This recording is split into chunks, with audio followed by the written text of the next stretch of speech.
Bonjour, bon bah voilà une petite vidéo quick and dirty comme on dit, juste pour garder une trace et puis éventuellement partager avec vous de ce que j'ai fait au niveau modification d'électricité sur mon Xperia.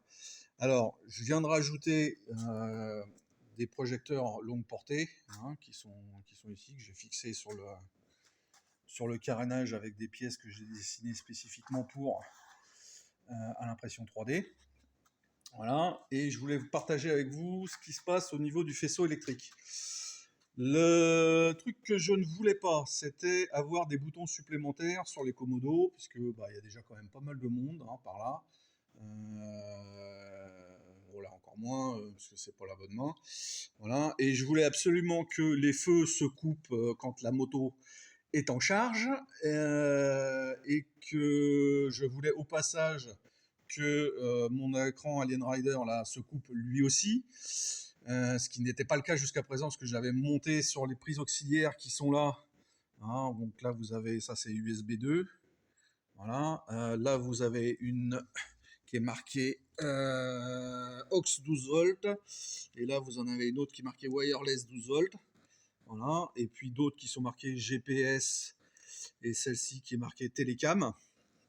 Voilà, toutes ces prises-là sont disponibles en auxiliaire, correspondent à ces trois fusibles-là. Hein. Là, on va voir le fameux Télécam sur ce fusible-ci. Sur ce fusible-là, on a l'aux 12 volts. Et sur celui-ci, en fait, on a tout ce qui est USB et le, le wireless là, qui est sur ce fusible-là aussi. Le problème, c'est que tous ces fusibles-là, toute cette alimentation-là, eh ben, elle est sous tension quand on met la moto en charge. Donc l'Alien Rider qui a des caméras, eh ben, il continue de filmer pendant 4 heures de charge, ce qui sert strictement à rien. Voilà. Donc moi je voulais que ça se coupe et que ça ne se mette en route que lorsque la moto est en circulation, on va dire. Donc, grosso modo, quand les feux de croisement sont allumés. L'autre problème, c'est que sur mes feux auxiliaires, là, ils ont deux positions, une position feu de croisement et feu de route. Je voulais absolument pas avoir de boutons supplémentaires et je voulais pouvoir les commander avec les feux de la moto. C'est-à-dire qu'avoir un seul bouton, hein, le bouton d'origine, pour passer de code à phare. Le problème, c'est que j'ai bien trouvé une prise ici hein, qui commande, qui va alimenter les feux. Mais cette prise, elle est multiplexée, et en fait, on peut pas choper le 12 volts là-dessus. Si on chope le 12 volts là-dessus, on se retrouve une erreur ODB sur l'ordinateur, et ça fonctionne pas, même pour simplement alimenter des petits relais qui ont très peu de consommation. Mais même si on passe par les relais, on ne peut pas se brancher sur cette prise-là, ça donne une erreur ODB. Donc j'ai démonté complètement l'avant de la moto, et j'ai trouvé les connecteurs de feu qui se trouvent juste à côté des lampes, enfin des LED. Et là, vous avez tout. Hein. Vous avez le high beam, le low beam, pour les deux côtés.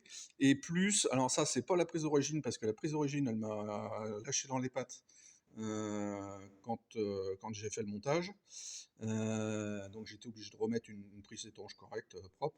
Et ça, c'est le fil qui va à la veilleuse. Donc en fait, j'ai récupéré ce fil-là pour avoir le 12 volts quand la moto est allumée. Et j'ai chopé, alors j'ai fait un montage en Y, donc on voit ici, hein, j'ai un deuxième fil qui repart et que j'emmène vers le boîtier qui est ici, là où j'ai les relais. Et en fait, c'est ce fil-là qui alimente le premier relais qui est ici, enfin qui va commander le premier relais qui est ici, qui lui me donnera un 12 volts à partir du moment où j'ai le contact. Mais qui ne donne pas 12 volts quand vous êtes en charge. Le deuxième, je l'ai chopé sur le high beam qui est là. Hein. Ah, ça doit être marqué high beam quelque part. C'est marqué high beam là, voilà, high beam. Donc là, j'ai fait un deuxième Y avec deux connecteurs. Hein. Donc ça, c'est les deux connecteurs d'origine. J'ai juste ouvert les deux connecteurs et puis j'ai remis un mâle, un femelle avec un Y. Et je repars là-bas pour commander le deuxième relais qui va me commander le plein phare. Démonstration. Donc là, on met sous contact la moto. Là, j'ai entendu les relais qui ont collé. Là, on constate que mon code il est allumé sur le longue portée. L'Alien Rider se met en route. Et ici, j'ai mon appel code phare. Là, si on regarde code phare, voilà. Sachant que là, le phare est... Enfin, il y a un jaune et un blanc. Voilà, ça c'est la spécificité de ces longues portes CFR. Alors, petite précision tout de même, c'est qu'il n'y a pas que l'Alien Rider, défaut optionnel sur cette moto. Il y a tout un tas d'autres équipements électriques qui sont déjà présents, puisque pour les poignées chauffantes, j'ai choisi de ne pas mettre les origines, j'ai choisi de mettre des Technoglobes, hein, qui sont des poignées chauffantes avec un contrôle au bouton sur la poignée. J'ai aussi des feux additionnels avec des clignotants sur les protège-mains qui sont ici. Et il y a également le Scott Oiler qui est là. Voilà, donc tout ça est alimenté sur des prises qui sont indépendantes les unes des autres. Donc pour le Scott Oiler et les poignées chauffantes, je n'ai pas besoin que ce soit commandé par le contrôle phare, puisque de toute façon, ils ne se mettent pas en route si la moto ne bouge pas. Donc ça ne me posait pas de problème que ça soit sous contact lors de la charge. Donc je les ai directement reliés sur les faisceaux d'origine. Donc ce connecteur-là, qui est le Power 12 volts, je l'ai utilisé pour les poignées chauffantes qui tirent 40 watts. J'ai utilisé, ça doit être le télécam pour l'alimentation du Scott Oiler qui est là, qui consomme 3 fois rien, hein, ça doit être 0,5 watts ou quelque chose comme ça.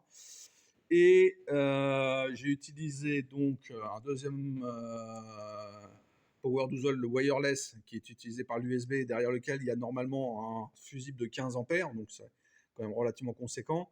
Et lui me contrôle donc à la fois, donc donne la puissance au relais, et cette puissance va être utilisée à la fois par l'Alien Rider, par les feux additionnels et par mes feux de position et clignotants sur les garde-mains. Alors voilà, petite démonstration. Ça, c'est les feux d'origine. Code, phare, appel de phare. Et voici maintenant avec les feux additionnels, code, phare, appel de phare.